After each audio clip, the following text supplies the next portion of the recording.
Have you ever thought about what happens when your whole world just falls apart? I mean, all at once? Today we're jumping into a memoir that drops us right into that moment. It's a raw, unfiltered look at a life that gets completely derailed by one family crisis after another. It's about hitting the absolute bottom. All right, so let's just dive right into the breaking point. We're going to start on a Friday afternoon, April 2002. This is the moment where our narrator's life is in a total and complete freefall. Yeah, there is no easing into this one. The story just throws us right into the middle of the chaos. She's in bed, trying and failing to sleep off an afternoon of cocaine and wine, and all she wants is a pill that will finally knock her out. It's an immediate, jarring look at just how out of control things have gotten. And then, bam! She jolts awake panicking. She's a half hour late to pick up her 13-year-old daughter. So she races to the car, totally out of it, and the first thing she hears isn't, "Hi, Mom," it's that question. Her own kid, her 13-year-old daughter, sees it. That's a gut punch. It shows you just how bad things have really become. And the afternoon just gets worse from there. She gets lost on a highway she drives all the time. At a gas station, the family dog, Angel, just bolts out of the car. Some stranger has to catch the dog for her, and she's so out of it, she's literally praying the woman doesn't notice how messed up she is and call the cops. Every single moment is just another piece of her life unraveling in real time. So the big question is, how on earth did she get here? To really get the full impact of this collapse, we've got to hit rewind. Let's go back just over a decade to a time when her life looked, well, it looked perfect.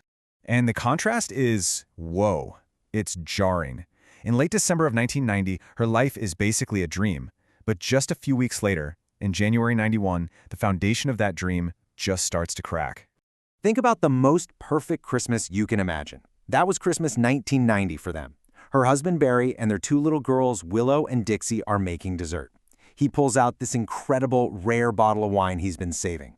They're making plans to build a new dream home, and the day ends with a scene straight out of a movie, the whole family skating together on a frozen lake. Life felt totally untouchable. So how does that perfect picture start to shatter? Well, the first crack appears with her husband Barry's health.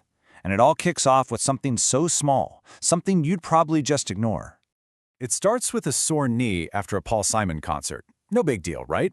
Then he finds a small lump on his thigh. He starts feeling kind of run down, and the pain gets worse. An x-ray comes back showing nothing. But then it escalates. We're talking drenching night sweats, awful headaches. What started as a simple ache quickly snowballs into this really frightening medical mystery. So after weeks of tests and just not knowing, the doctor finally delivers the news. And it's not a pulled muscle, it's not an infection. The doctor gives them a name that changes their entire world in an instant. A rare and extremely aggressive form of cancer. In the oncologist, wow, he does not pull any punches. He just lays out the brutal, terrifying reality. Without immediate, aggressive chemotherapy, Barry had 6 weeks to live. 6 weeks! And even with treatment, he might not even have a year. Now here's where things get even more traumatic. The treatment itself is horrifying. Because the lymphoma has spread to his spinal fluid, doctors have to perform brain surgery. They have to install a port, a little reservoir, directly into his skull so they can pump chemo straight into his brain. The so-called cure is just as terrifying as the disease itself. Okay, so as if that's not enough to deal with, while they're still reeling from this first blow, a second front in her ward just opens up completely out of the blue, and it starts with a late-night phone call about her brother, Rob. Her mom calls her, totally frantic. Rob has collapsed, he's in the ER, he has some kind of growth in his brain. So now she has to leave her husband, who is literally about to be admitted for his own tests, and race across town to deal with a second simultaneous crisis. So she finally gets to talk to Rob's neurologist, and he uses this one specific term, a term that is about to unlock a massive hidden family secret and completely change how she understands her brother's entire situation. The doctor explains Rob's brain lesion might be an opportunistic infection. He says it's something that happens when a person's immune system is severely weakened. And in that moment, she pieces it all together. She says what the doctor can't.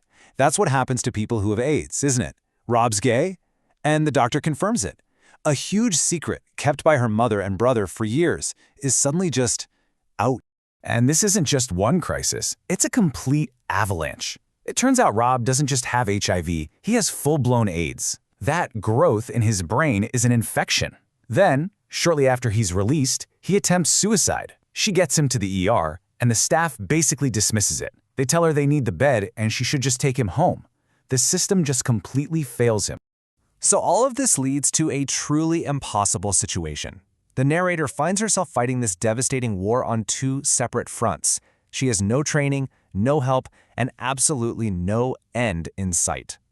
Just think about this for a second. On one side, her husband is fighting terminal cancer. He's going through brain surgery and chemo. On the other side, her brother is dying of AIDS, a secret that was hidden for years, and now he's suicidal. And she is stuck right in the middle, trying to be the caregiver and emotional support for both of them. So she's driving between the two hospitals, back and forth, and she turns on the car radio.